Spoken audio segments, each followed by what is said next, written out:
Okay.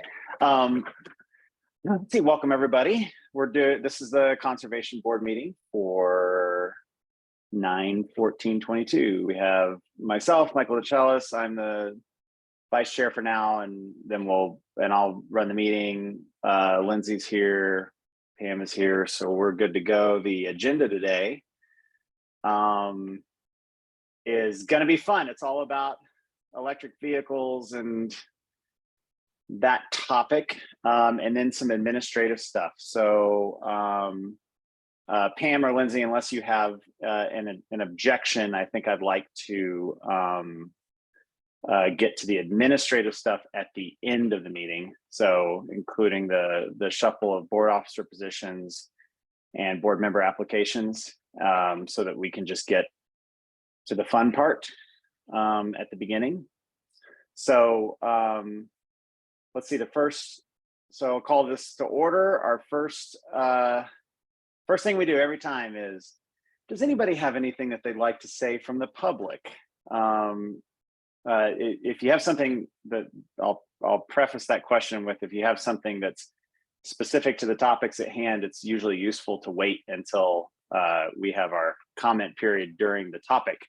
But if there's anything you'd like to bring up that isn't on our agenda today, please do. Anybody want to either do the digital raise hand, the physical raise your hand, or just speak up if you're on the phone?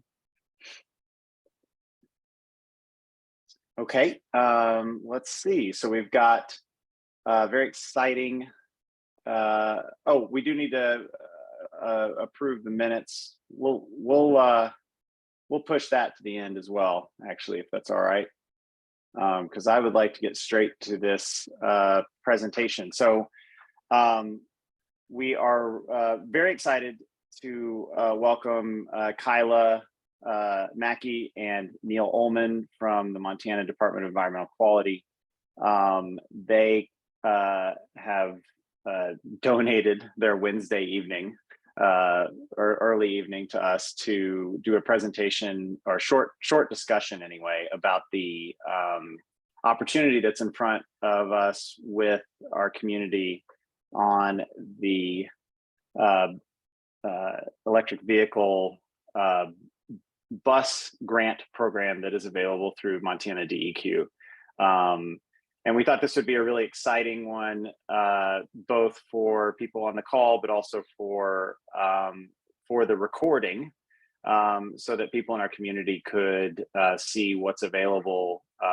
In particular, we've heard that there's a lot of interest from our high school students, and also a lot of interest, or some interest from the district on taking advantage of this opportunity.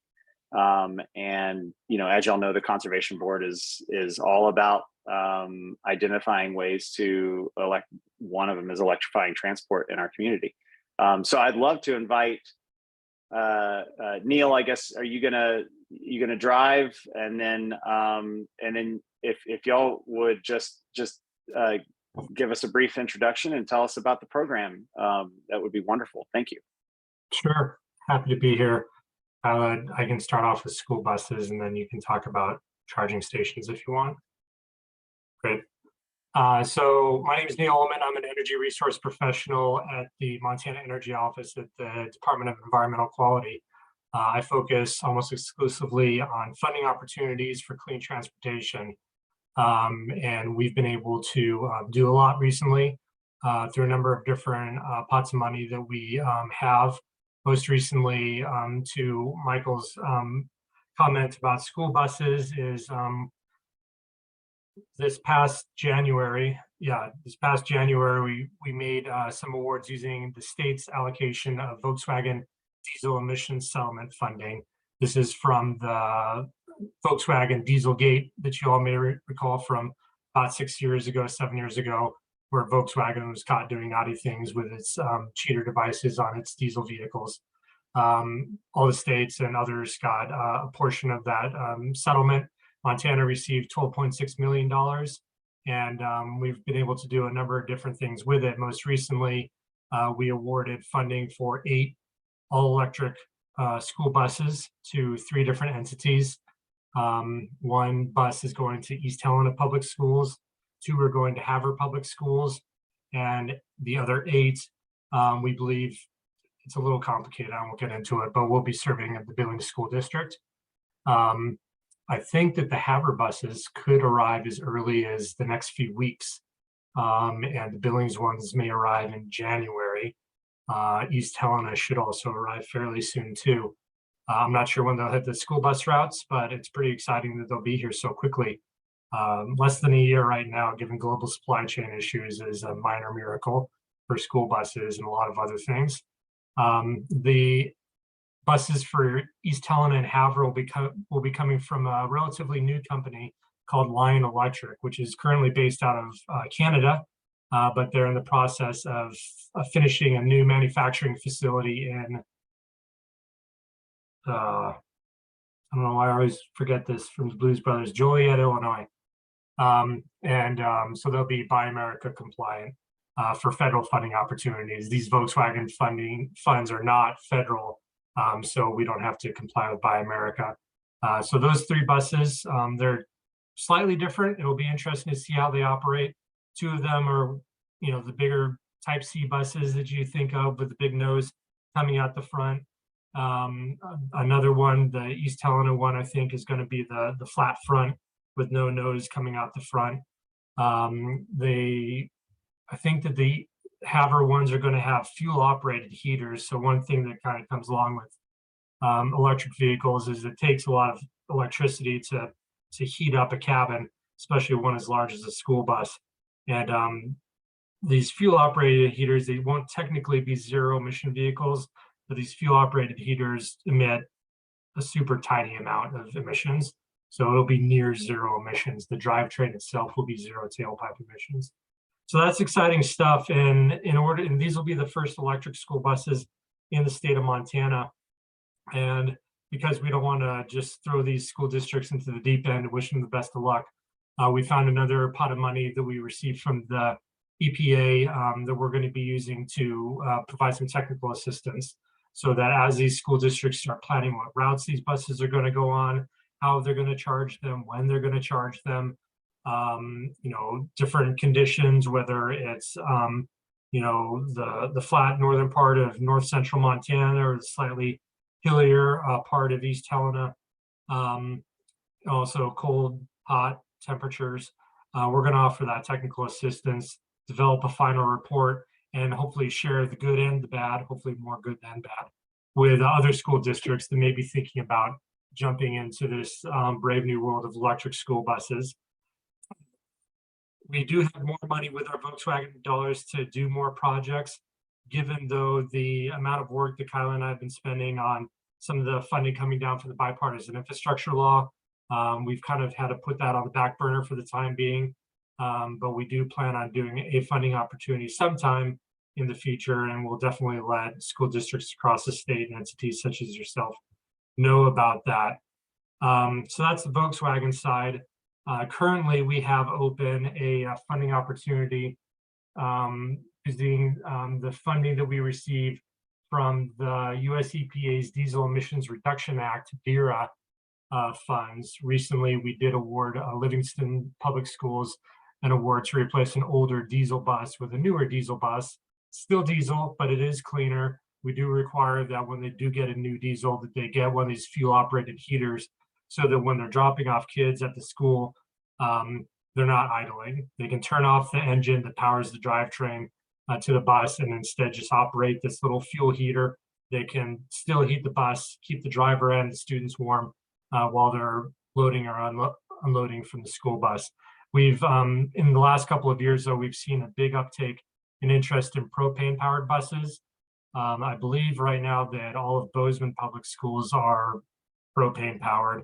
And those are much lower emissions, especially when you talk about NOx emissions, nitric oxides, which is the main culprit from emissions for causing respiratory illnesses, especially for at-risk people like kids.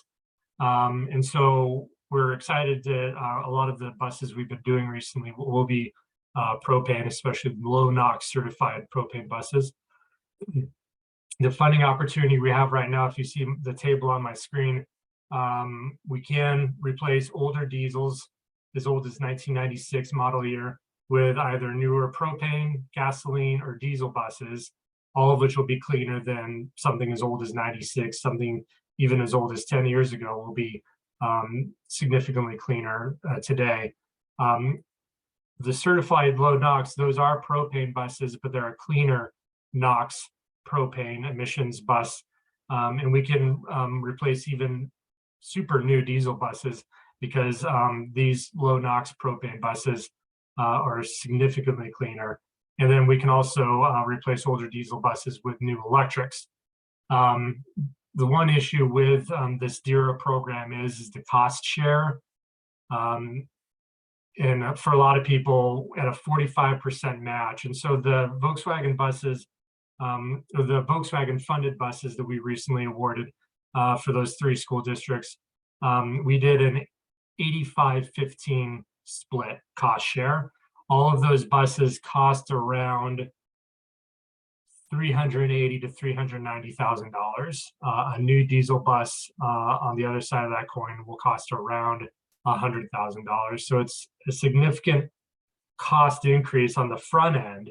Now, you do immediately start seeing savings on not having to buy diesel, buy fuel, lower maintenance costs, things like spark plugs, oil, air filters. There's no transmission. There's significantly fewer moving parts to potentially break down. But, you know, if at, say, $350,000 for a new school bus, we can fund up to right now $177,000 of that. You're still asking a school district to pay $200,000 for a new school bus, when for $200,000 they could get 2 new diesels. And let's be honest, the main focus of these school bus drivers and transportation directors is getting students safely to and from school. And so they're going to look at those numbers and figure out what makes the most sense.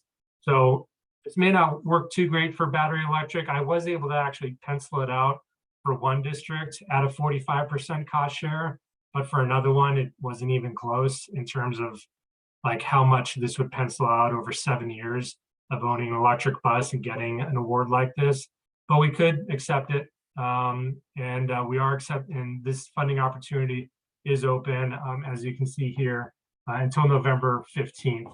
So if Livingston schools or other school districts in Park County that you work with would be interested in applying, they can look it up on our website here. I can also drop it into the chat. I would not be the point of contact right now. Our procurement officer would be, and she can respond to questions about that. The other big one that I think I talked to a group of folks about maybe earlier this year about was the EPA specific Clean School Bus Program. It's a little confusing. There's the DEQ Clean School Bus Program, which is what I was just showing you on the screen. Under the Bipartisan Infrastructure Law, there was another EPA funded Clean School Bus Program where school districts and other entities would apply directly to the EPA, not to DEQ. That application period recently closed.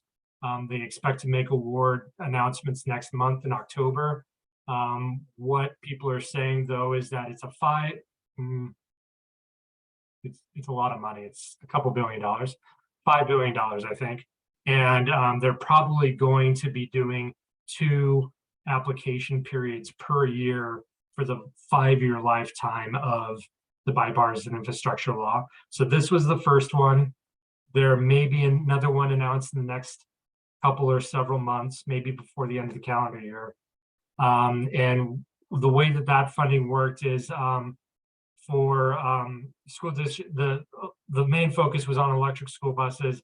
For a school district like Livingston, if they were to successfully apply, they could get a maximum of $250,000 for the cost of an electric school bus. Again, you would still probably be looking at paying another $150,000 to $200,000 for the bus itself, depending on the bells and whistles you get with it. So it still would be an investment, but EPA would be able to fund a significant part of it. There are also school districts that are identified as priorities based off of the school district's demographics, I think it is maybe in part based off of free and reduced lunch enrollees, things of that nature.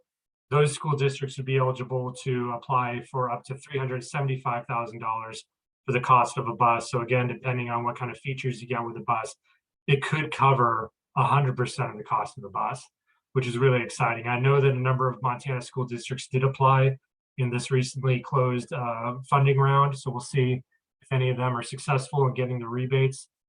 Like I said, they will be opening it up again over a couple of times, several more times over the next 4.5 years. And I don't know if they'll be changing the eligibility requirements, if at some point Livingston could successfully apply for a higher grants amount than $250,000. But this is a big priority of the Biden-Harris administration. Then Senator Harris introduced a bill to create this clean school bus program. Then she finally got her wish as vice president. So this is something big that they're pushing out. There are electric school buses available from all the oldies but goldies, not only new companies like Lion Electric, but also the legacy manufacturers that we all grew up with, Bluebird, Thomas Built buses, IC buses, and there are a couple of other new manufacturers as well. So there's a lot of benefits to them, and there's a lot of funding out there that'll be rolling out over the next couple of years.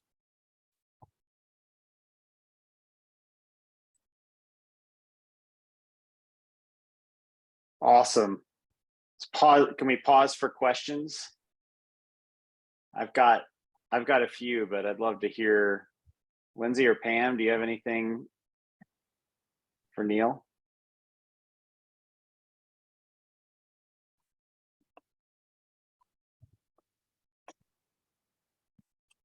Okay, I have a few. If I was wearing a hat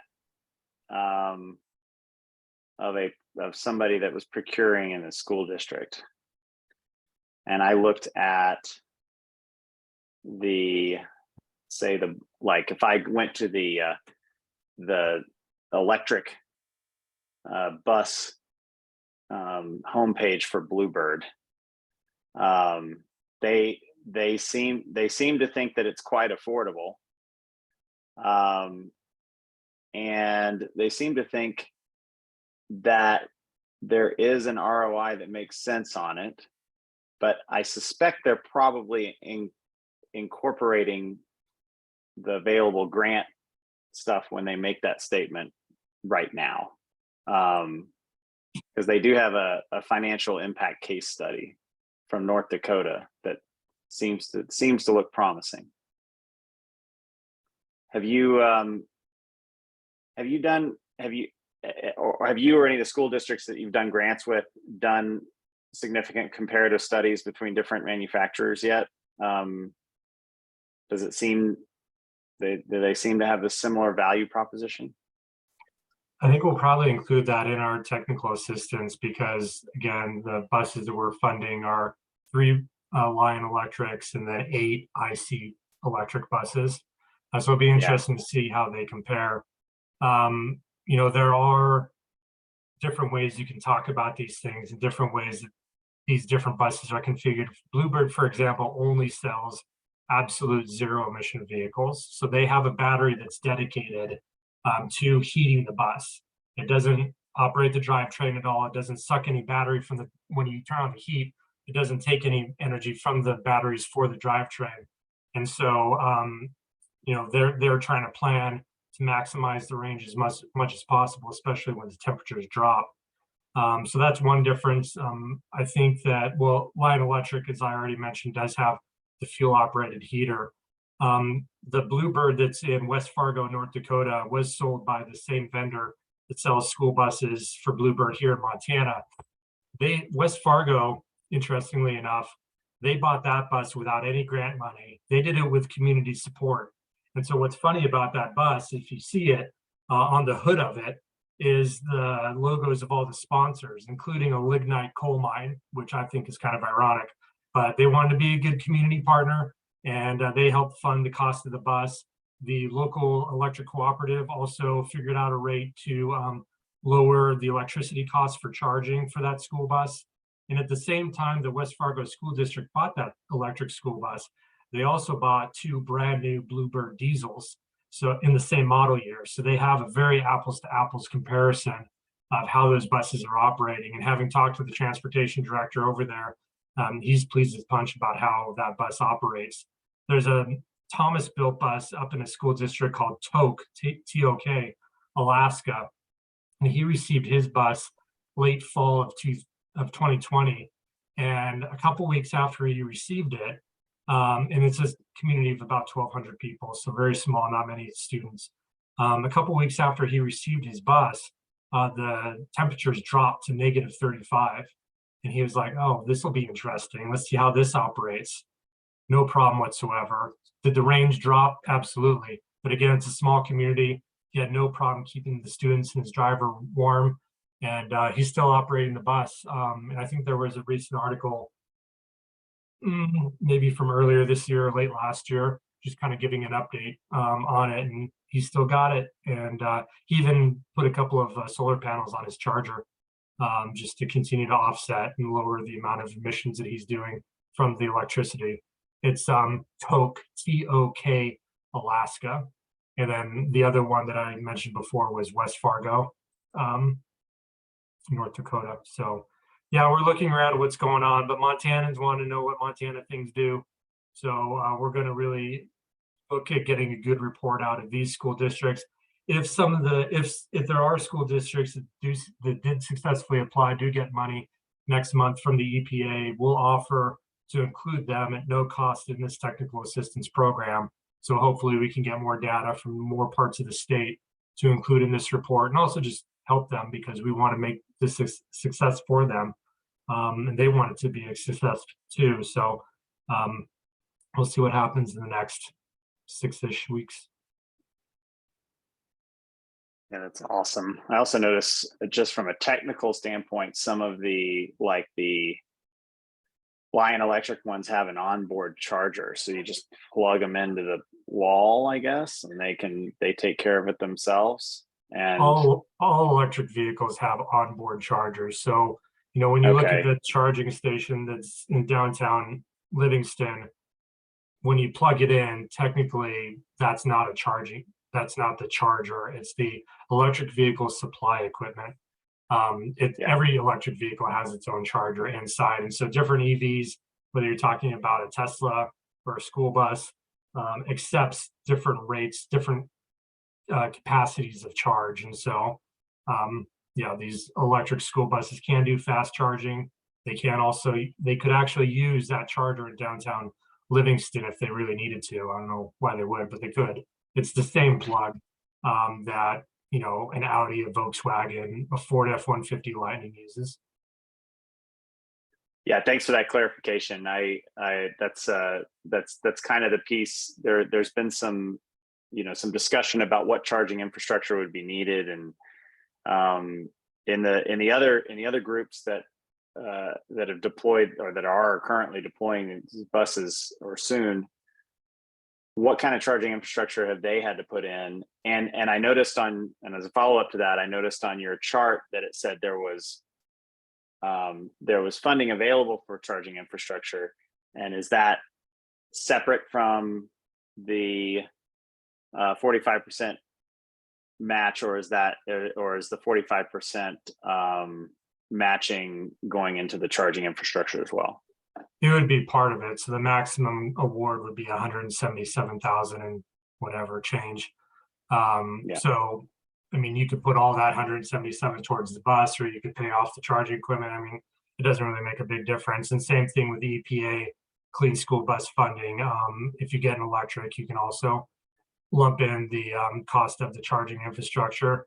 The different school bus manufacturers do it differently. You can do what's in downtown Livingston with that charge point charger that you all have. It's what is referred to as a level 2 charger. It basically takes about the same amount of electricity as your drying machine does.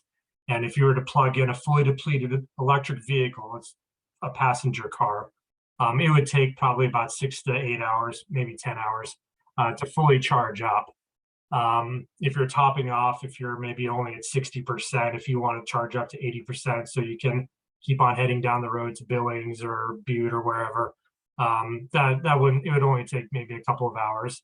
Um, and so it's a great thing to use with school buses because you're not going to pile the family in the car randomly and go out to dinner at night.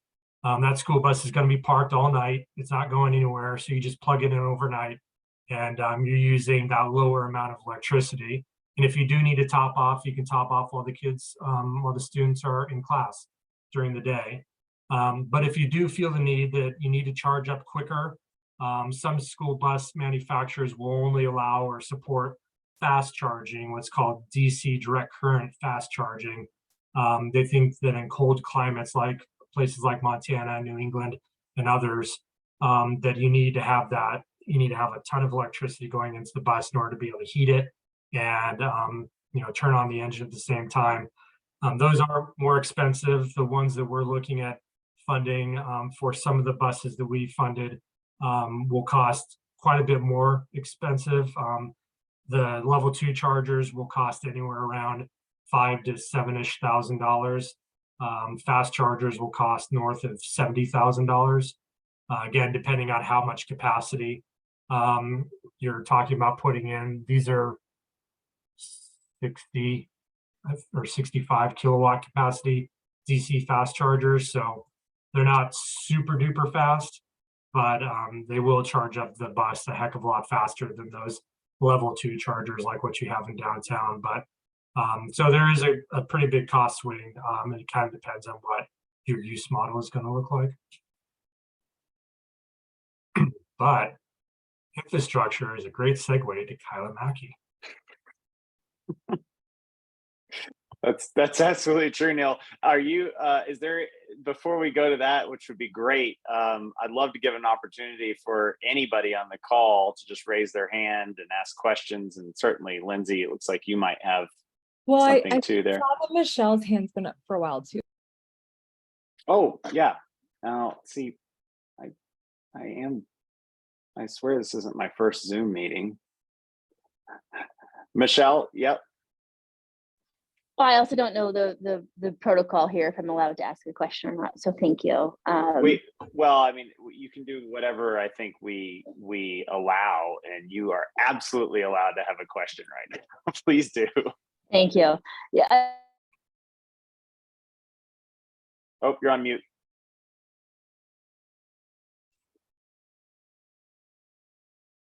I just clicked something. Sorry about that. I am excited to move on to the conversation around infrastructure and charging. So I'm not going to ask those questions until after Kyla speaks. This is a very simple question for Neil. Neil, I thought that Lame Deer was the first school that had an EV. And so did they, am I representing wrong information?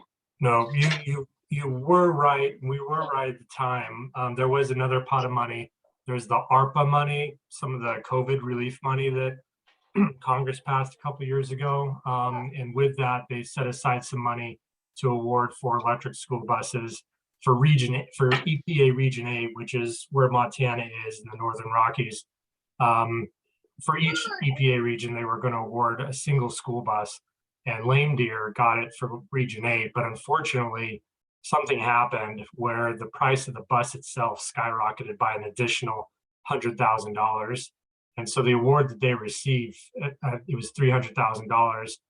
They would have still had to pay like $150 or something like that for the bus.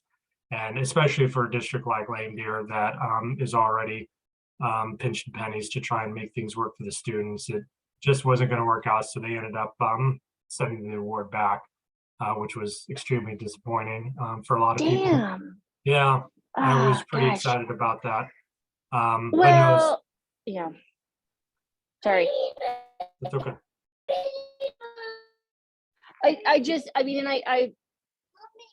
I heard you say, this partnership between, and I think it was in North Dakota,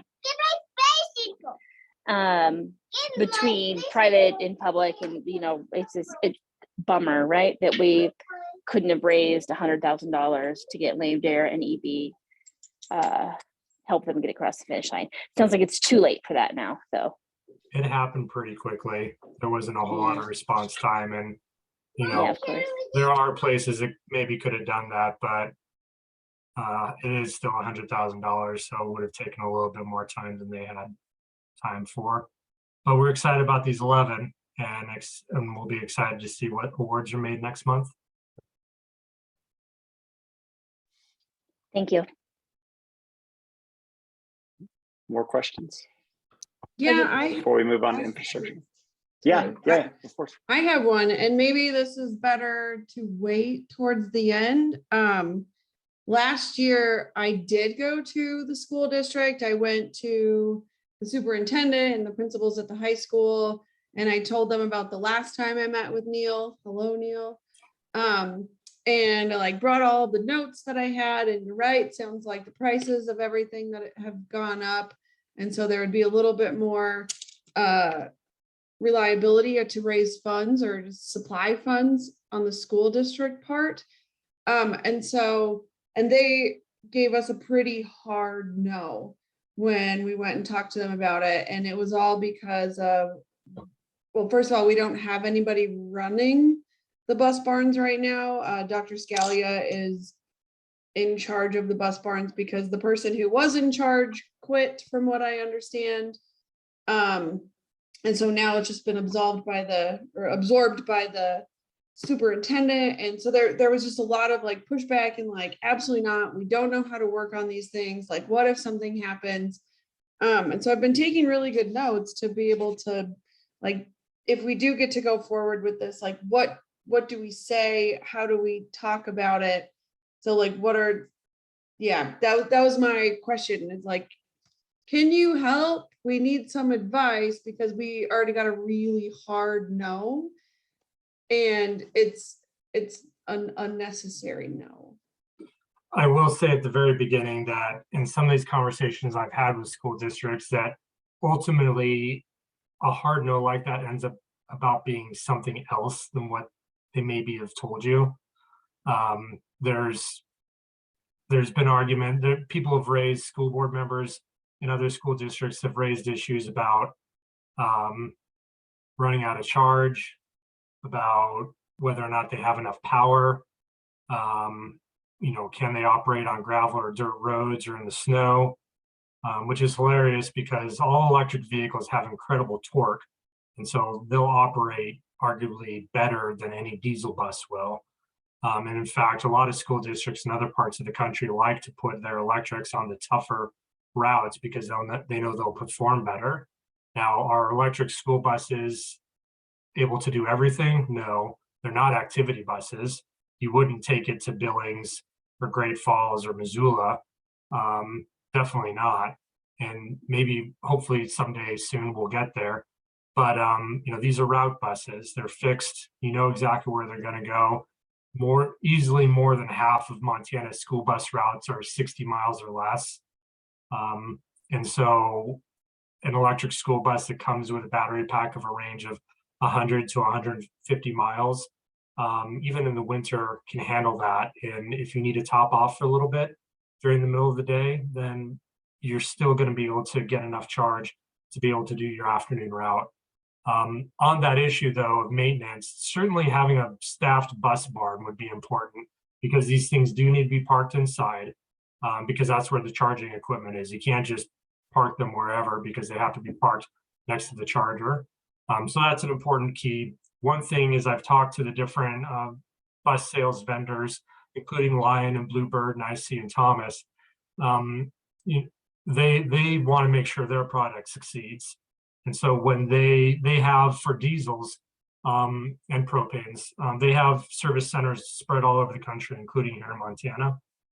They have said that they will send their national folks out to a new territory where there's a new electric bus for the first time and make sure that the local techs are trained up on servicing those buses, and including, if needed, the local school district mechanics.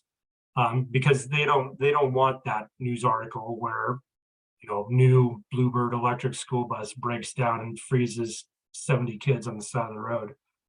They want to make sure it succeeds and that those kids are safe. So they are doing that with a company like Lion Electric, which doesn't have the history. You know, Bluebird's been a business for 100+ years, I think. Lion is not. They're pretty new. They've shown a very good willingness to be able to send people out, get on the phone, put people on a plane, and get out there as quickly as possible. But again, really, unless there's a catastrophic failure, which can happen with any drivetrain, regardless of the fuel, these things don't have transmissions. They don't have oil filters or air filters or spark plugs. There are thousands and thousands of moving parts in a diesel-powered school bus. There are dozens and dozens in an electric school bus. So there's a lot less to go wrong. I talked to the Bluebird vendor, and he said that the maintenance schedule for an electric school bus that they sell is that I think that after about 5 or so years, you're supposed to check the coolant level. Probably don't have to do anything with it. You just need to check it. And then after 8 or so years, maybe 10, then you probably have some more things that you need to do. But again, unless something absolutely fails, which is not incredibly likely, you know, you're not going to have a whole lot of maintenance on this. And with electricity prices where they're at, for Northwestern Energy Service Territory, where Livingston is, and we are here in Helena, it's been at 11 cents per kilowatt hour all year. And so for my Volkswagen ID4, which has a 77 kilowatt hour battery, if I charge it in completely depleted, which I don't do because you don't pull into a gas station with a completely empty tank of gas unless you've planned horribly wrong. If I were to plug in my 77 kilowatt capacity battery into my charging station, 11 cents per kilowatt hour, that's 77 times 11 cents, $7.70 for me to fill up, basically. How much would it be if I had a 20-gallon tank of gas? Significantly more. So those are some of the things that you can use. I don't have off the top of my head how big the battery pack is on Bluebird, but I think Michael's already geeking out with the specs. But you know, you take some of that stuff to them and they will support you. With Mountain Line Transit Agency over in Missoula, which is operating 12 electric transit buses right now, which are bigger, beefier, heavier, whatnot, than a school bus. They've already gotten support from the 3 different manufacturers.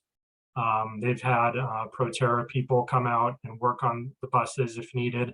They haven't had any problems with those Proterra. It's another new company. On the drivetrain, they had other problems with some circuit boards and whatnot. The drivetrains work fine from what I understand. So, you know, and then the other advantage is if you get a Bluebird, if you get an IC or a Thomas, you know, there's no special electric school bus windshield wipers or driver's seats or steering wheels. All that stuff, all that other maintenance, apart from the drivetrain, is all the same. And so if you get a Bluebird or an IC or a Thomas, it's all going to be the same windshield, you know, wiper stuff. So that doesn't change terribly drastically. And that's why Mountain Line, they already have a whole bunch of Gillig diesel buses. And so with some funding from our Volkswagen diesel emission settlement, they got some Gillig electric buses and they absolutely love them from what I understand. And, you know, the other things, you know, the tires, stuff like that, that's going to be the same. I just have two really quick clarifying questions. Did you say that the Volkswagen diesel emission settlement was 1.5 million?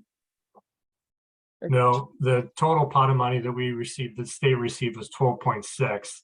12.4. And then I don't remember where 1.5 came from, but I probably just wrote it wrong. that's okay. And 12.6. then the DERA program and application that you linked us to, that is the Clean School Bus funding program, right? Those are the same.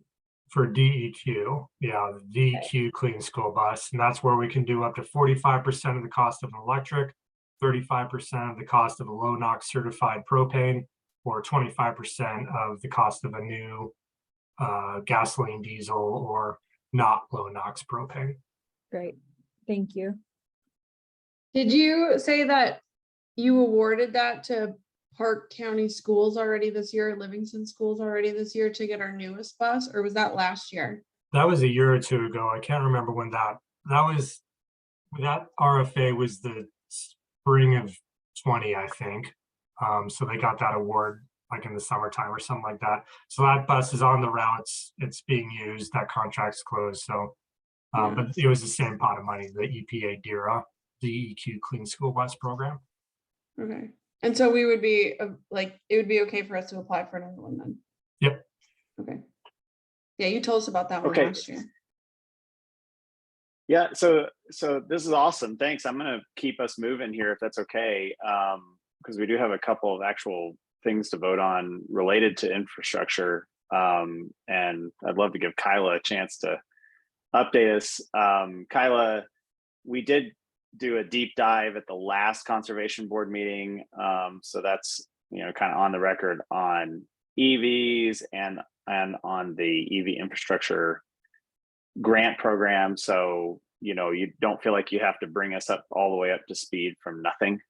But would you like to give us any like an update on maybe where the RFP process is for the infrastructure on the infrastructure bill funding, and just anything else you'd like to say about funds available for infrastructure in the community? Sure, I'd be happy to, and I won't start at square one. It's good that you have some context. So just jumping right into our electric vehicle infrastructure plan through the infrastructure funding, and Montana receiving $43 million over the next 5 years to build out infrastructure along corridors. We submitted our plan on August 1st, and actually hot off the press today, it was just approved by the Federal Highways Administration. So we can move forward on implementing the plan, which is really where the rubber meets the road, so to speak. Livingston, of course, as you know, is in that plan, listed as a community that we're targeting for the infrastructure funds as a priority along I-90, as well as it being a hub for the route, of course, to Yellowstone National Park. So we are we've of course listed the communities. None of those are set in stone, but Livingston kind of meets the criteria of being a hub and an important location for charging infrastructure for travelers getting across I-90 and down to Yellowstone Park. So let me try to think of what else is important. Oh, so the RFP process. It's probably the most common question we receive. We are, now that the plan's been approved, moving diligently forward with our Department of Transportation, coordinating closely with them to develop a funding opportunity RFP for locations in Montana that meet the requirements of the guidance. And of course, the key piece being that that's a competitive solicitation.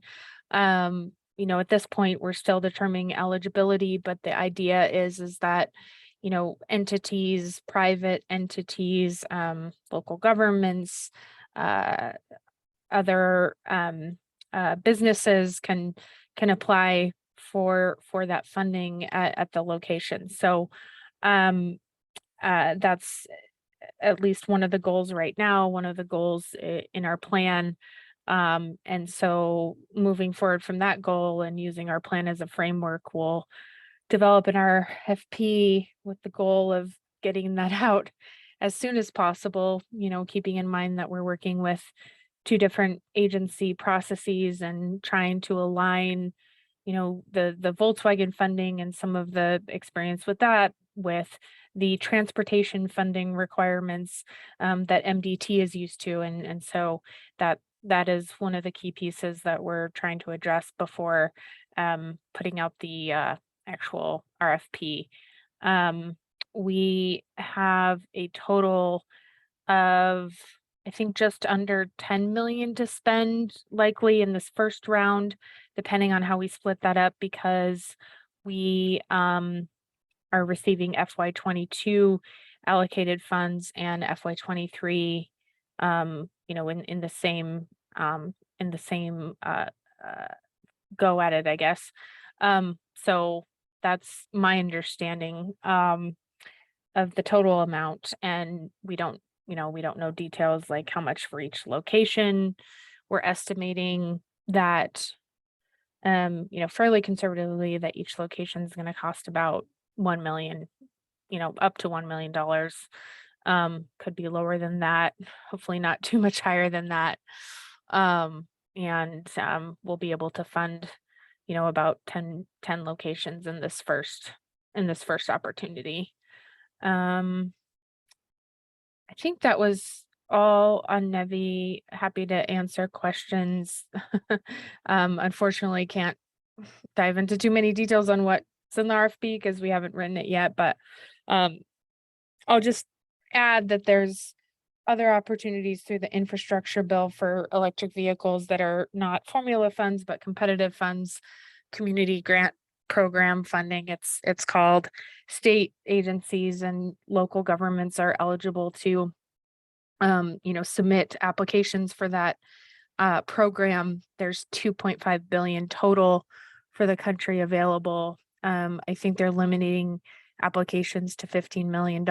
We're still waiting for official guidance on parameters of that program, probably coming out in November. So that could also be an opportunity that our office is looking at, partnering with some local governments on. But of course, Livingston being along a corridor to actually key routes in the state, and identified as a priority, would likely want to focus on the NEVI funds, but that's another, opportunity that's out there. So.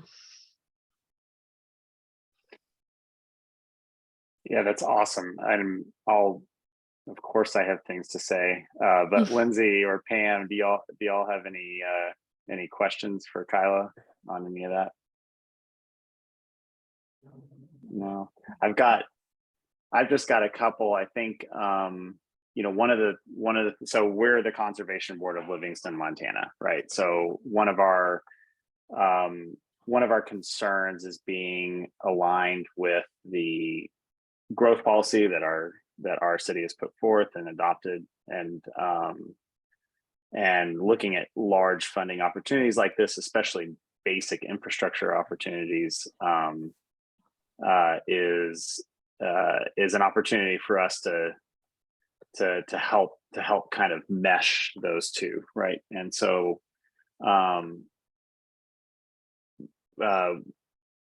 we understand that the RFP is not out yet. I can say that I have seen already solicitations from large companies that would be bidding on whole corridors as part of an RFP for our community, soliciting whether there's locations and partners that they can work with. And so I was wondering if on the RFP process, I think what you indicated when you, I think, submitted the program was that there would be infrastructure proposals for whole corridors from companies potentially. Is that your prediction that that's still going to be the structure of the RFP, or can you say yet? Yeah, I mean, I anticipate that we, will want to be as flexible as possible within the, parameters of, again, this coming through transportation and some limitations potentially on how, a project may be eligible and how to separately or as a collective bid out projects. I think our goal is to provide flexibility for, maybe small businesses, locations that may just want to do one project in one community, and then also, consider the full corridor applications. It's hard to know, which entities might participate and whether they will be submitting full corridor applications in every case. We have some experience through the Volkswagen program of allowing for those full corridor, and we gave some priority to the full corridor applications, but of course accepted individual location applications. So taking some learning from that, and applying it to this program as much as possible or as much as allowed, I think is the goal. And we don't have strong indications either way of which direction some of these companies are going. Again, because, there hasn't been other states who've actually issued an RFP under this program. But I could see in more rural states just seeing individual locations more than full corridors, but that's just me making a guess. So. Thanks. I mean, that's the Yeah. answer I was looking for. I was just curious. I mean, we're moving. In fact, our next agenda item is that's something we can get into as soon as we give the public a chance to ask questions. But it's related to trying to at least take the first step to make the voice of the community known anyway, about where maybe it would best benefit everybody to have this major investment, federal public investment in our community. And we are going to actively, we just want to be actively engaged in knowing who this information needs to get to as this process unfolds, because it's pretty important to our community where this infrastructure goes, and in particular the at least currently there's a 1 mile radius around exit exit 333 that's identified notionally in the plan, that has where Livingston is specifically called out, and I'm referring, of course, to the prioritization study specifically that has a 1 mile radius from that exit that's identified as the place where the infrastructure should go in, and you'll see that this thing that we're voting on is very specific to ask that radius is changed to accommodate a more flexible location for our community. And so it'll be interesting, I think, at least from my perspective, to see what you think, when you think that is it's best to inject that into the process. But we're intending to get this letter to you as quickly as possible, because we'd love to provide it. We'd love to see that as part of an RFP, maybe the consideration of that voice of the community. So that's just a comment, really. Yeah, no, that's You don't- helpful. It really is. I mean, if I heard a question, it was, when the time is right to inject that into the, conversation. And I think the earlier the better. I mean, it helps us plan. What was in the study was really just an exercise in, okay, these are the communities that meet the, every 50 miles kind of requirements, and here's what a 1 mile radius looks like to around, this particular exit in this community. But it really was more of a thought exercise. It's not something we're again, the locations aren't or the communities aren't set in stone exactly. And then, identifying, the exact locations is definitely not set in stone. This 1 mile radius, of course, comes from the guidance, which says, no more than 1 mile from an interstate exit, which in places like Livingston is a challenge. I completely understand that, if not impossible, especially to support, downtown economic development, and getting people downtown. So that is completely understandable. We're still waiting for official guidance, final program rules for NEVI, and we are hoping that they will address the ability to seek exceptions to the 1 mile radius. I've heard that there may be more of a range that's provided in the final guidance on the 1 mile radius, or that they're going to issue, that flexibility separately, but maybe they'll say 1.5 miles. I'm just not sure. So we really are more guided by what's that than what was in a study that was done earlier. So I think, yeah, so we're waiting on that. In terms of the exception, we'll get more guidance on how to seek those exceptions, but the more information, the earlier, the better for us, because that really helps us plan. And the more, actual data we can provide to get the exceptions, I think in any case is going to be more helpful. So.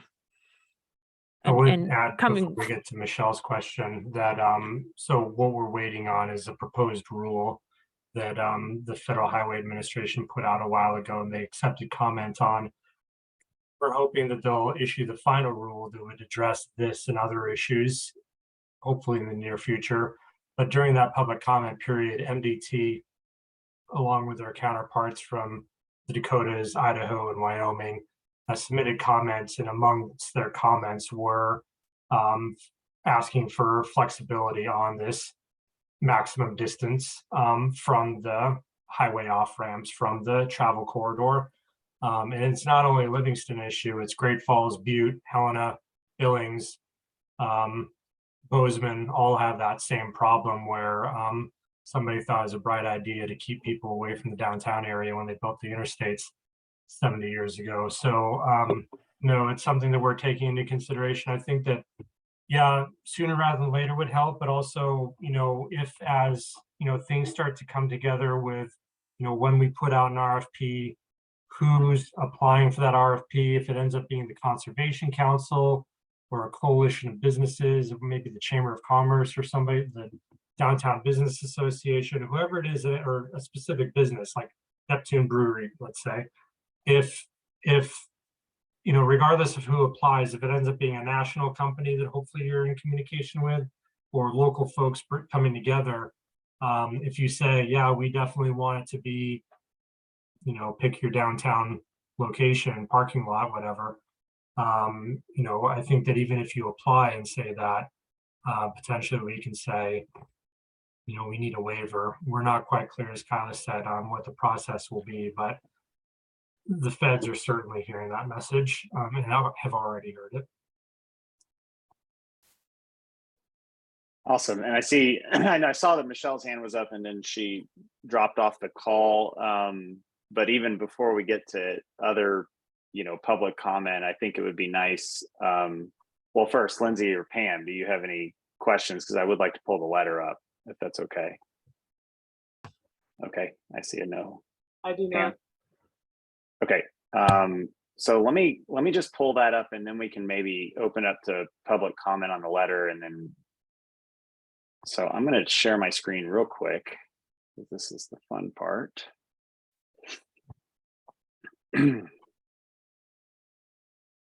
Okay, so this is what's before us and is on our agenda to consider. But the two is really quite broad on this letter. It's from the City Conservation Board. It would be to the Montana DEQ Energy Planning Department, to DOT, to the Federal Highway Administration, and crucially, any corridor infrastructure bidders to Montana DEQ request for proposal process. So this is what this does is it really allows us to add to anybody to send them this letter that just states our sort of notion. And then again, the point of this letter is to try to link what's stated and intended in our city growth policy with where these funds might end up. And so I'll just read through in response to the prioritization study and the deployment plan. We'd like to endorse the following position. The best place for the federally supported DC fast chargers in our community is in the downtown district, specifically in or within 1 block of the Livingston Business Improvement District, which is kind of within walking distance of most of the businesses downtown. When finalizing plans for the DC fast chargers in our community, please focus on downtown, where we have a true win-win for travelers, local businesses, and community members. And then it goes into some detail to support this position. We present the following. There's a link to our growth policy, which prioritizes downtown residential and business infill. We have a point that there are significant amenity choices there for travelers and residents while their vehicles charge, including many coffee shops, art galleries, restaurants, shops, hotels, banks, a convenience store, and mountain views. They're concentrated and walkable and mostly small locally owned businesses. Here's the point that downtown is 1.2 to 1.4 miles from exit 333. So it's not 1, but it's near. Interstate, this is actually a pretty important one. Interstate 90 is shut down famously many times a year due to the extreme winds. Traffic is diverted rather down State Highway 89 from 337 exit to 330 or vice versa. And it completely bypasses exit 333. So those are the supporting points, and it's a single page letter. And we are going to vote on whether we are going to sign this as a board today. Before we get to that vote though, is there any comment from board members?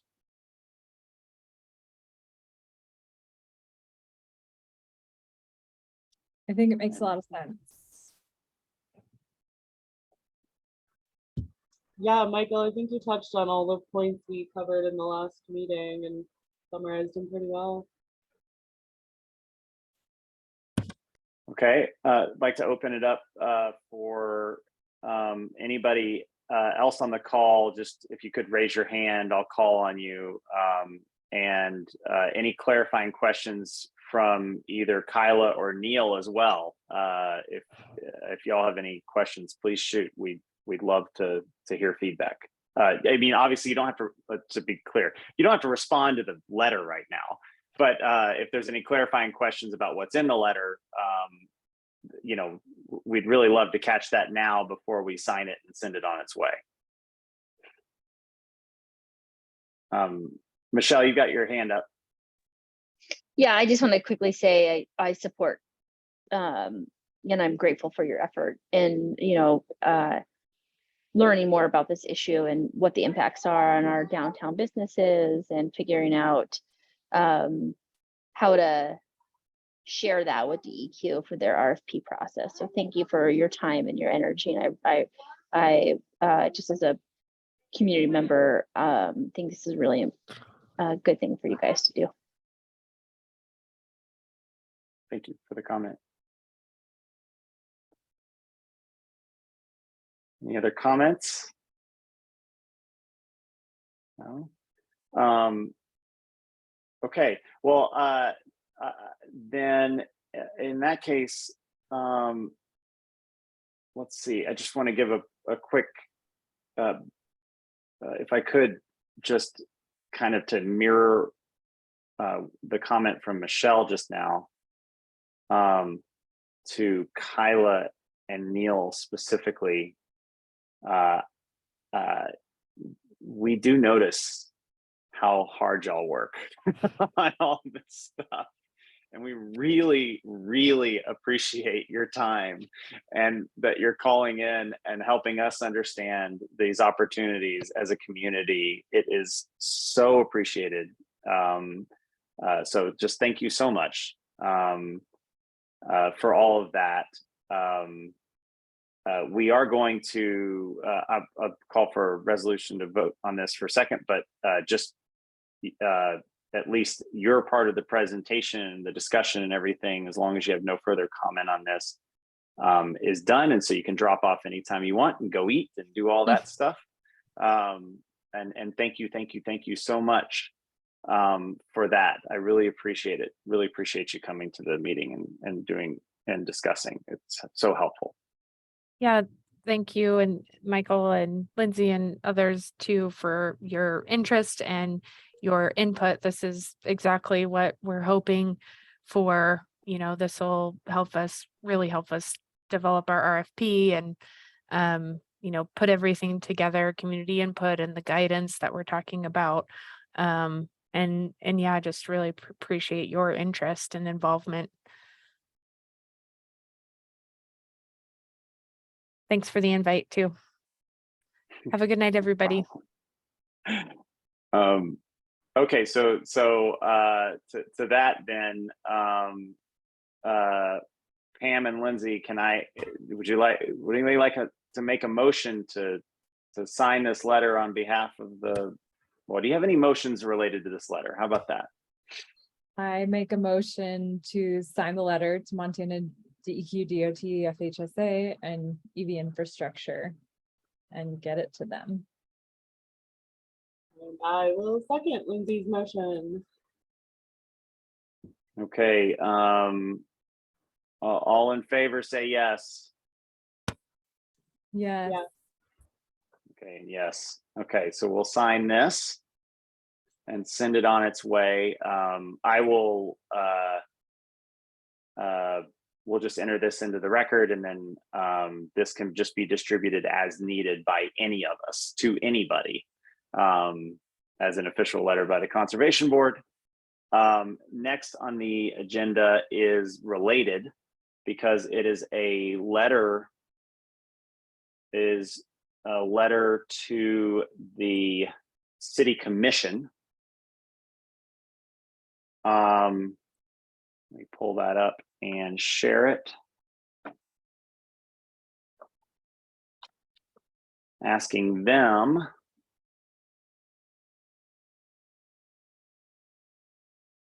to there it is. Okay.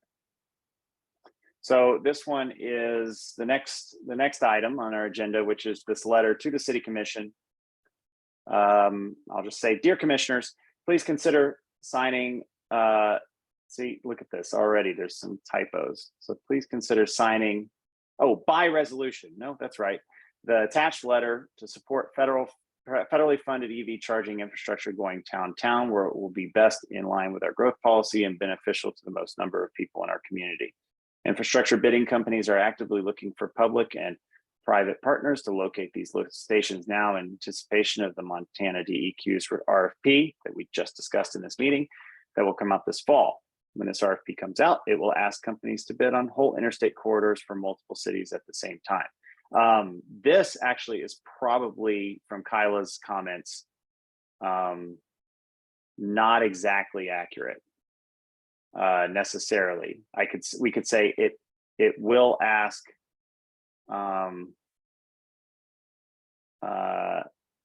and then maybe we need to add as well as individual ones. So let me just pull this up so I can redline this as we go.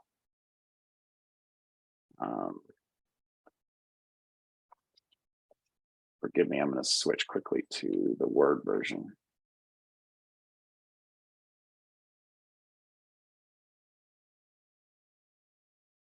And Pam or Lindsay, stop me if you disagree or want to talk about some of the changes that are happening here,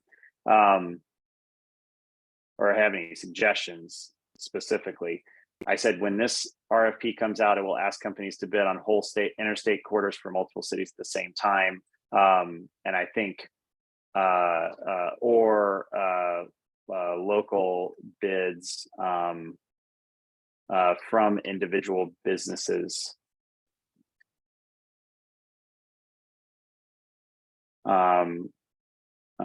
Or entities, really, in our community. Is that right? I see nodding head. Pam, that makes sense? Yeah, I think not just businesses, but like Chamber of Commerce and downtown organizations were mentioned. So Yeah. Yeah, I know, that's why I said entities, but should we be more specific?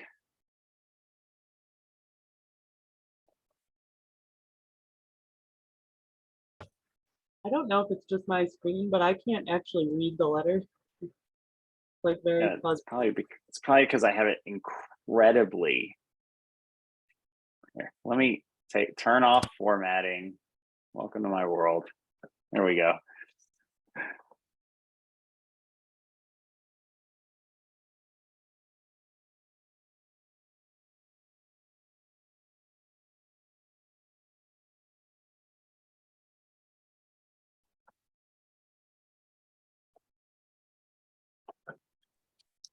I'm just going to keep reading it here because it says, so when this RFP comes out, it'll ask, yeah, so I said that.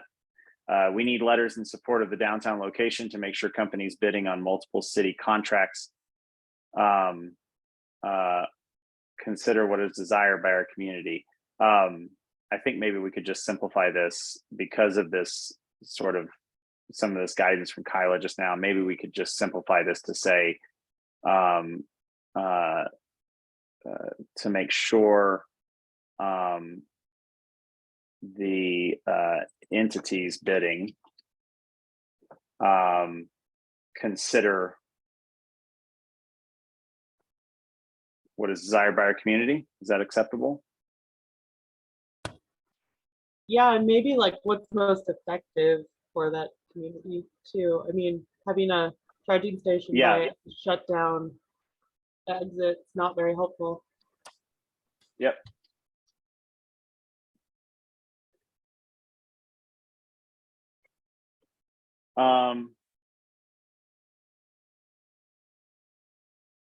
So then this says, you know, we just signed. I kind of anticipated we would probably sign that letter before. So in this one, this letter should include more information about reasons for this location preference. Conservation Board has signed a copy of the letter by public resolution. So I said up here, please consider the attached letter. I'm going to go ahead, if it's okay, put in here in the attached letter. So it's just clear, go look there for more. And then just say the Conservation Board has signed a copy of the letter by public resolution.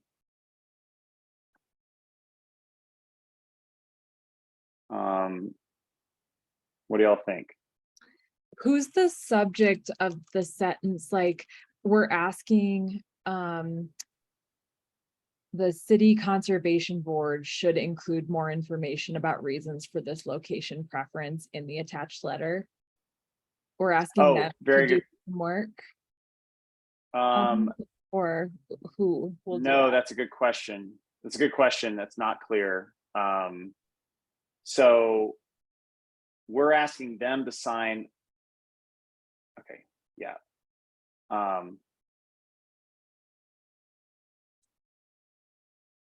Yep. What do you think? Please consider signing.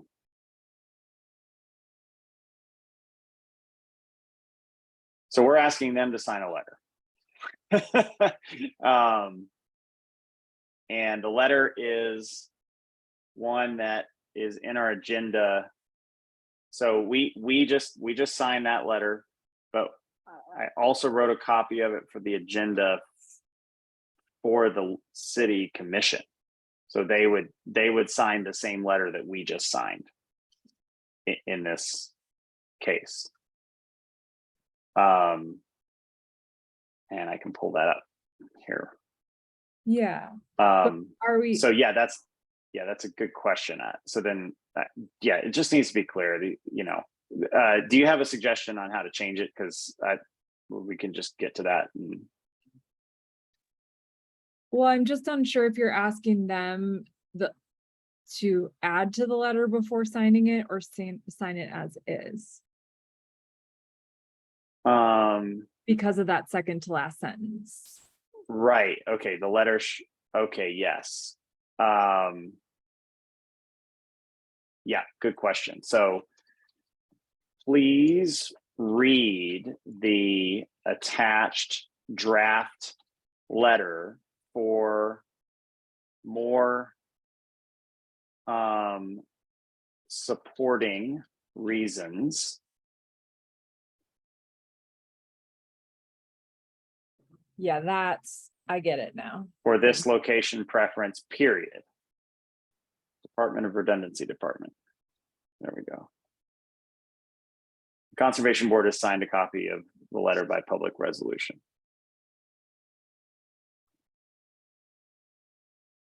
Okay. And then we're in a little bit of a titles problem right now because we don't. So I'm just gonna, if it's okay with y'all, just remove. I mean, these are alphabetical. I'll just remove the titles for a second because we were supposed to address that, but we shuffled the agenda a little bit to make it more exciting. So then this says this would come from us this date, and we would attach an identical copy of the letter that we just did. So any other thoughts or input? More just clarification. So if the city signs on to that, it's just expressing extra support, right? That we're kind of back Yeah. to the city government. Yeah, that's the idea, that essentially as many entities that can sign this letter as possible provide input to DEQ and the federal government that this is something that our community wants. We can also send a copy of these letters to any entity that we hear of that is seeking RFP, seeking infrastructure locations in our community. And we can really help push the opportunity or the options for infrastructure in downtown with just more entities signing on to this letter. I should mention that I do have a signed copy of this letter from the LBID already. The one that we just not the letter from us to the city commission, but the supporting letter addressed to DEQ and everything. They did vote on that and signed it. So just more of those would provide that strong community voice to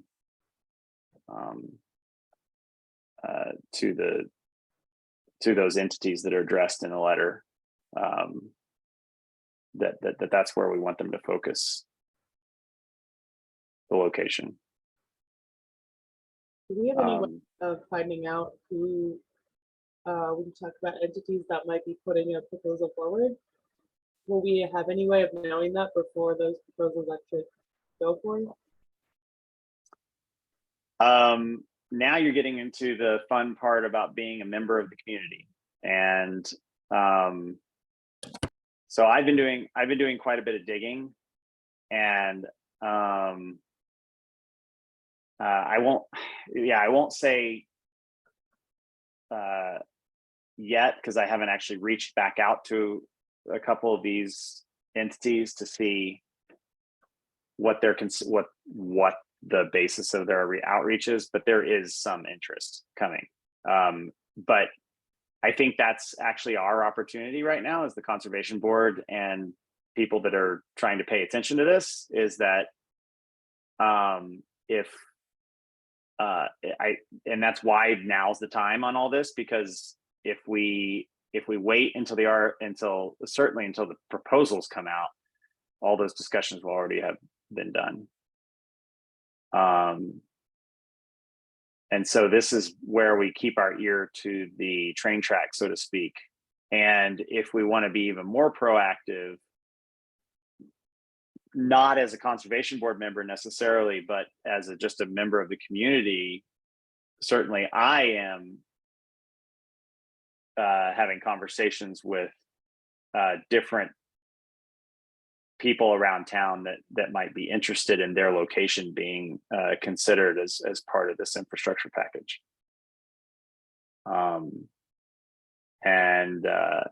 And I would encourage anybody that's listening to this to please,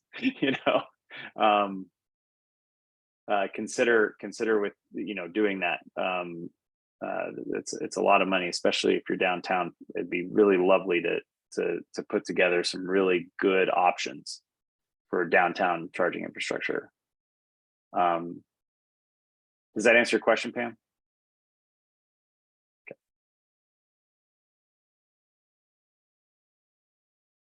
Well, I would like to make a motion that we send this to the City Commission. I'll second. Okay, all in favor? Aye. Yes. Yes, okay, so passed unanimously. So I will take that action to just save this as revision 2. And I will PDF that and send it on its way tomorrow. All right, we are done with the exciting part. Let's try to crash through the rest of our agenda, shall we?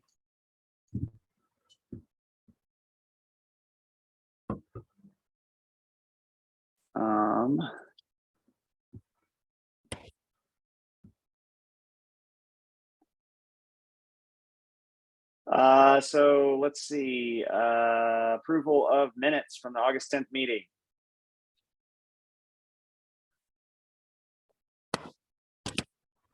Are you gonna screen share, or can we make a motion without looking at them? They've been linked. Do y'all need me to pull them up?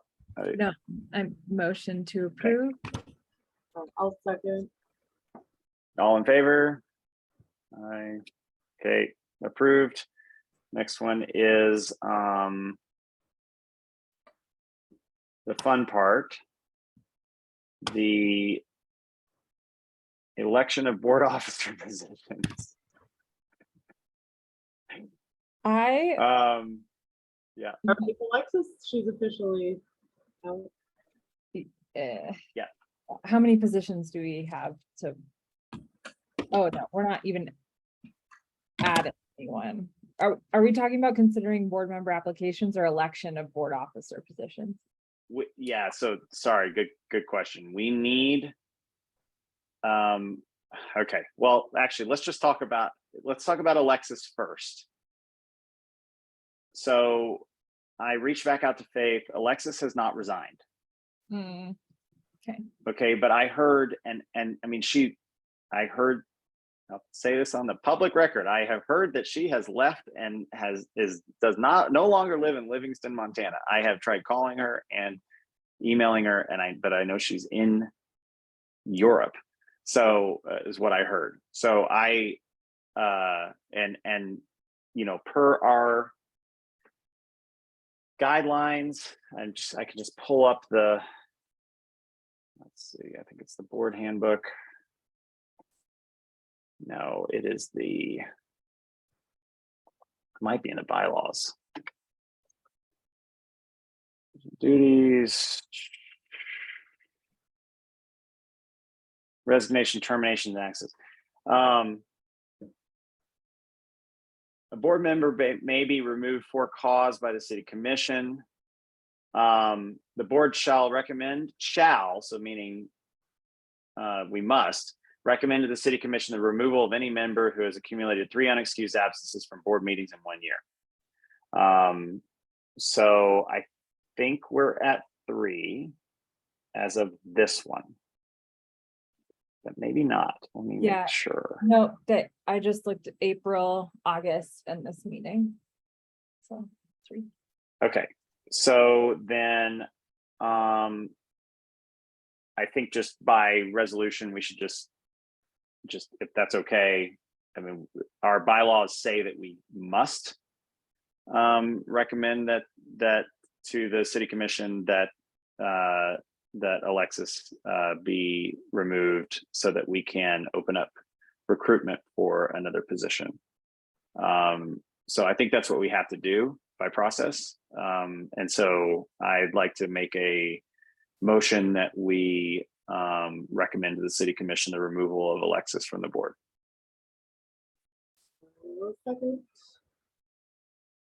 Okay, all in favor? Okay, I will send that recommendation as well. So that being said, you know, Alexis is, at least by technical role, she has been the chair since our meeting, you know, 4 meetings back. So, you know, I'm running the meeting as vice chair, but I'd like to, we need a chair. And we need, I think technically, let's see, we need a chair and a vice chair. Those are the 2, and then we may choose to elect a secretary. So that's what we are required to do. We're at this thing again.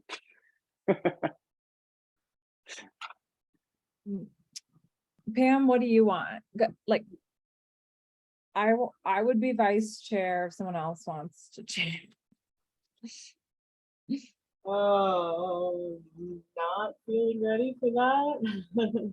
Would you like to Okay, a lot of notes? Do you want to take on What- that? I can do my best attempt at that. Or I guess we could Okay. not elect a secretary and have the vice chair do the note taking too. I mean, as long as we have minutes at the end, doesn't matter to me. I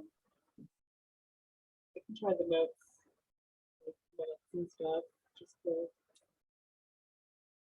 Do you like the position of a secretary?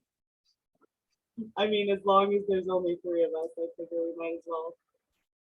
What else comes with that? Is it the chair or the secretary that sends agendas to Faith?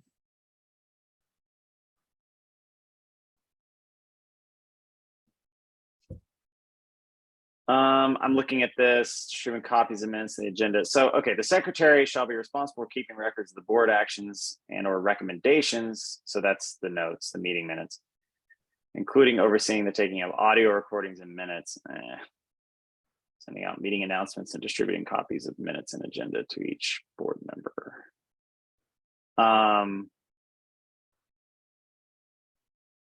Okay.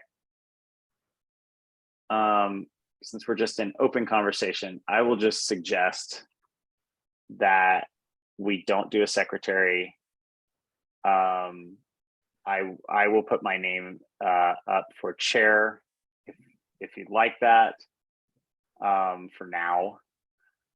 And I would be interested in throwing any new board members into the deep and making them chair for like a little bit later on, but for now, I don't think it matters that much. As long as we can have help. So I mean, either of you can be chair, by the way. I see resistance, so you just need to move on. And the vice chair, just whoever's not doing the speaking and the presenting and all that stuff for the meeting, I say we still continue to try to do topical stuff, you know, but just we agree that somebody's going to take minutes at some point each meeting.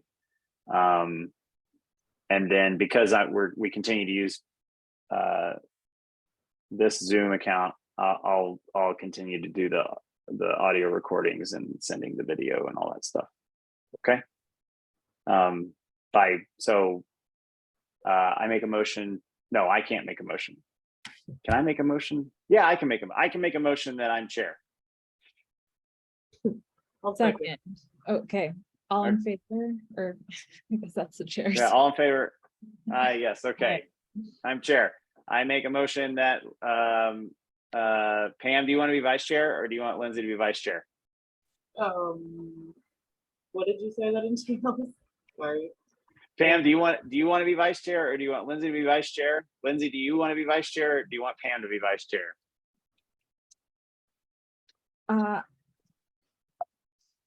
I'm happy to do it. Okay, I make a motion that Lindsay be vice chair. Second. Okay. All in favor? Aye. Okay, it passes. Okay, we now have our bylaw positions.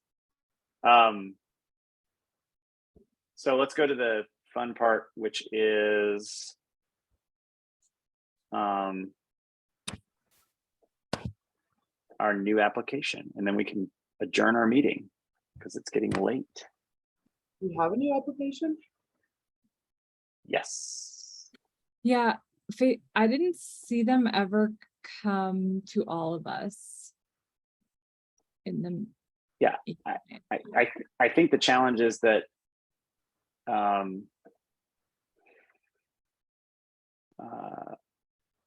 don't think Faith knows who to send it to.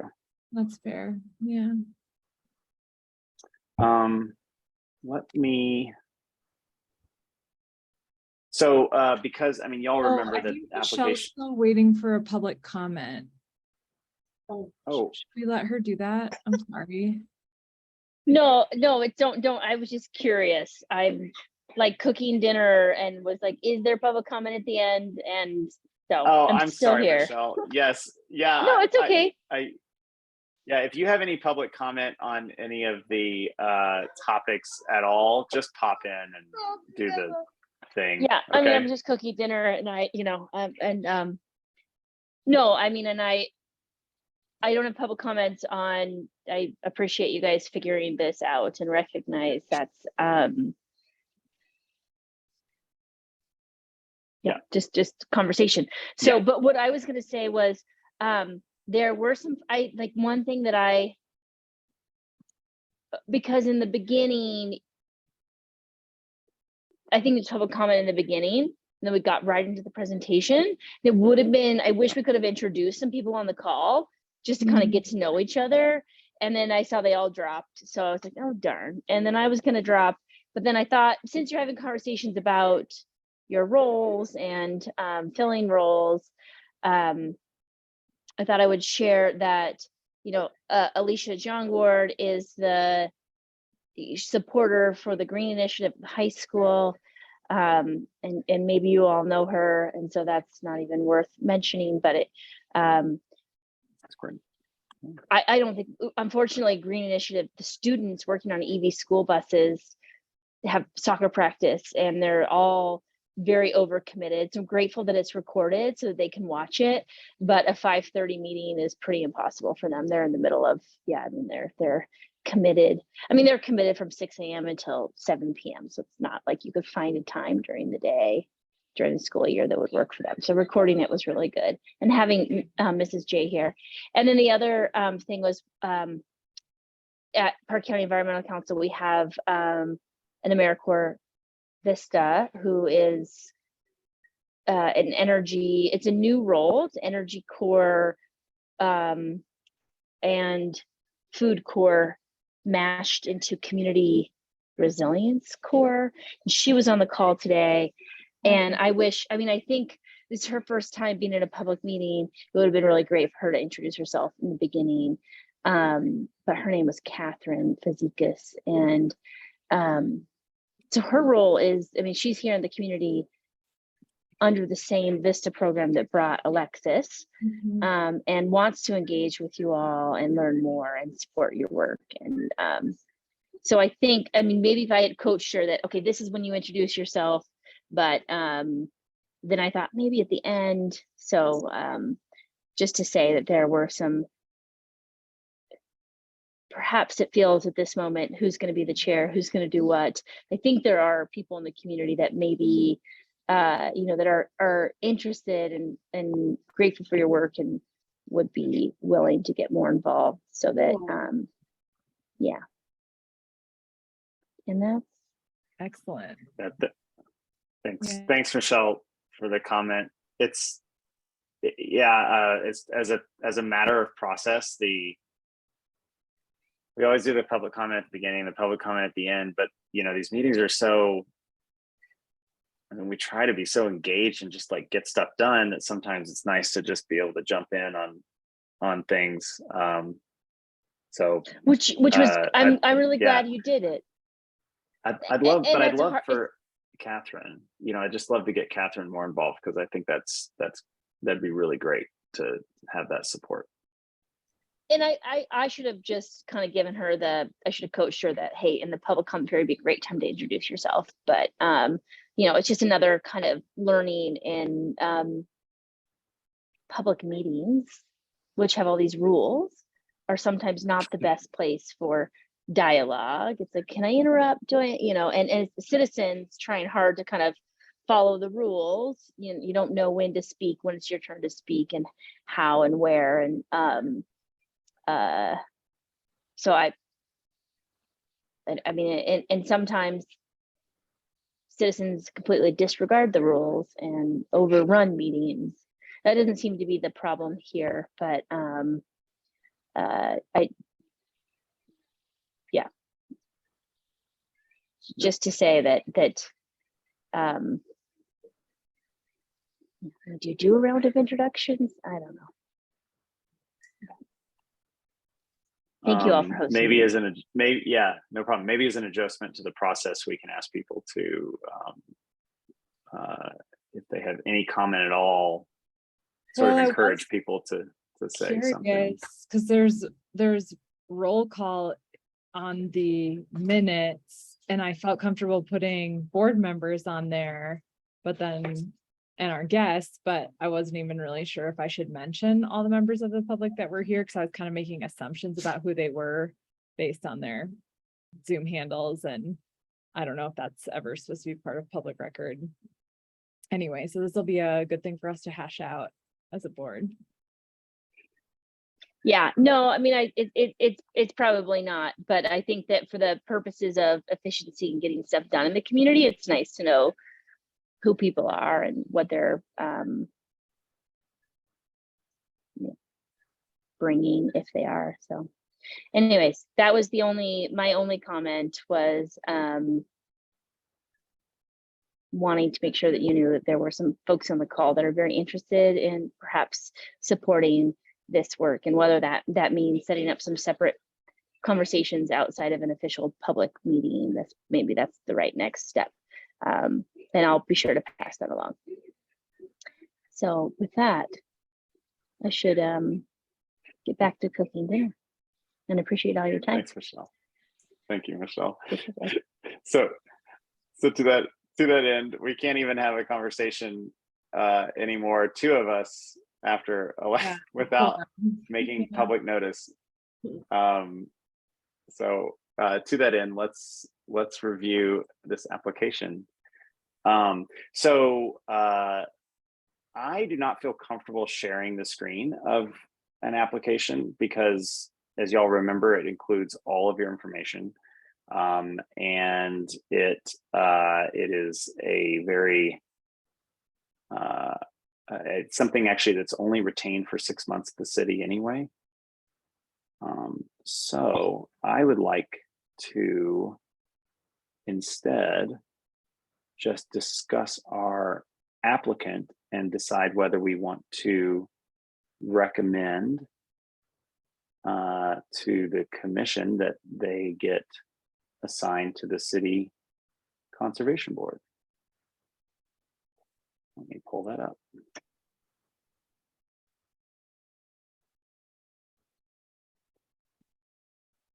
Okay, so we've had an application from Gretchen Wise.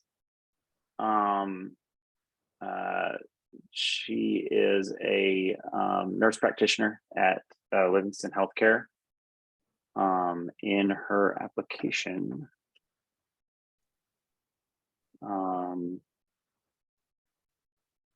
let's see, she is a resident, she's a registered voter, and she is at least 18 years of age. She's interested in the appointment because she would love to aid in the intentional, well thought out and sustainable development of Livingston. As I said, nurse practitioner, has a Master of Science in nursing, and a personal interest in sustainable living. She has served on the LHC Medical Staff Board and the LHC Advanced Practice Provider Council. And she's not on any community boards currently. And is available for most night meetings. The conflict of interest question, how would you deal with it? I would report my conflict of interest to board members immediately or according to the chain of command. In the case of a conflict of interest that came up. I did reach out to her and see if she was available to attend the meeting and say hi, and she wasn't. She was traveling, but was excited to apply. Any comment? I'm willing to accept anyone that's enthusiastic about growing Livingston sustainably. I think that new input is good. She sounds like she's excited about it, which is the most important part. Yeah, I know Gretchen, and I think she'd be a great addition to our board. Yep. Yeah, I don't want to disclose more than her application did, but I think she's like punctual, organized, like I think she'd be very helpful in getting through our action items and bringing a lot of energy to our meetings too. Well, I was personally really excited about just, because we talk about diversity of experience and background and stuff. I was just very excited about the idea of a health professional. Lindsay, you're, wear many hats, of course. I would call you a health professional in some way, but in her case, a nurse practitioner, I think is really cool. So I also just very excited about.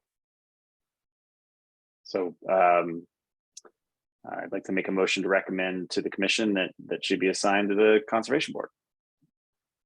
I would second that. All in favor? Okay. We're done. Dinner time? Public comment. Yeah, dinner time. Public comment period. There, I see nobody else on the call anymore, so I think that is done. And I'd like to make a motion to end the meeting. I'll second. All in favor? Bye. All right, we are adjourned. Thank you.